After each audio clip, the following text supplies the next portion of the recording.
So magandang umaga rin uli sa inyong lahat mga kaibigan, no? We have to discuss all about one more questions not being answered before, but now I need to be answered right now because I am about to out this office. So thank you so much to all that questions. So from here, I am not belongs to some people out there that they are some engaging illegal activities out there. So mga kaibigan, one of my oath of office is to take care and to uphold the constitutional conditions of my country.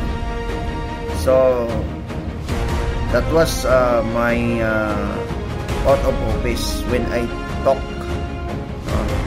to taking an oath to become a tools of the government that was mandated by the Philippine Constitutions. So that's why, as I belong to the law enforcement officer of this country in the law enforcement organizations. So thank you so much mga kaibigan, na kung saan ay napagbigyan ho tayo ng mga pagkakataon, no? Pagkakataon na tayo po ay magsiservisyo sa bayan in order to serve our country, not to corrupt the money of the country. So all of you, those who are people out there are corrupted the money of the people of, especially the people here in the Philippines, the Filipino people. Do you think that the justice of that money from our government, from our Filipino people, the justice of that, they could not be sleeping. No, they could not be sleeping. It's alive and watching you all. That later on the justice will prevail for that money of the ordinary citizens of this country.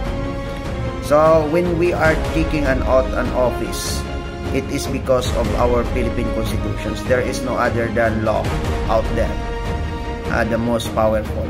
It's only the Philippine Constitution, which is the fundamental laws of the land. So that is my answer mga kaibigan.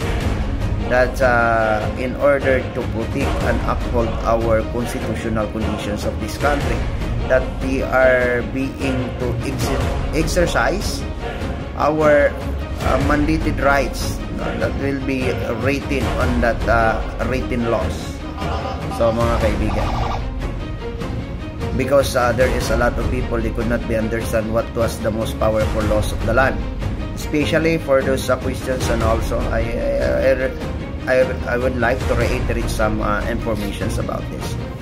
The only one thing to prevail for this earth is our Philippine constitutions. Why we are here to service our country, it is because of the Philippine constitutions that is mandated by the Philippine Constitution.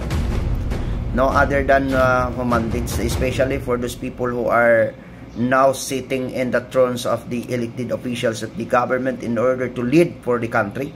Especially if you are to become an law enforcement of this country in order to protect the people of the people's safety, mga kaibigan. So it is because the Philippine Constitution is the most powerful among all. So the questions is all about what was the compromise, no? Yung makokompromiso po natin ng mga karapatan. So there is no interventions in any laws, no? Hindi po pwede ma-intervene po ang minamando ng ating Philippine Constitution. So that is a written law of the country in the certain state or the nations. Without this, the nations, they could not have a power, economy, and the strength also, mga kaibigan.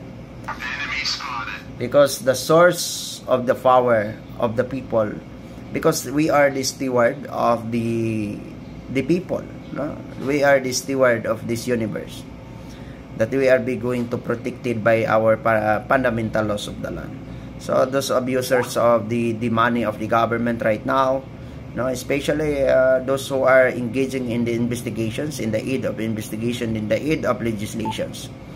So there is a independent body of the government to have a power to intervene in any types of or in any kinds of investigations in the highly investigative agencies of this country is no other than the Ombudsman. Even the investigation in the Senate, the Ombudsman have the power or has the power to intervene of that, mga kaibigan. So that is my answer. So that was mandated by the Philippine Constitutions. And also, yan po ang masasabi natin.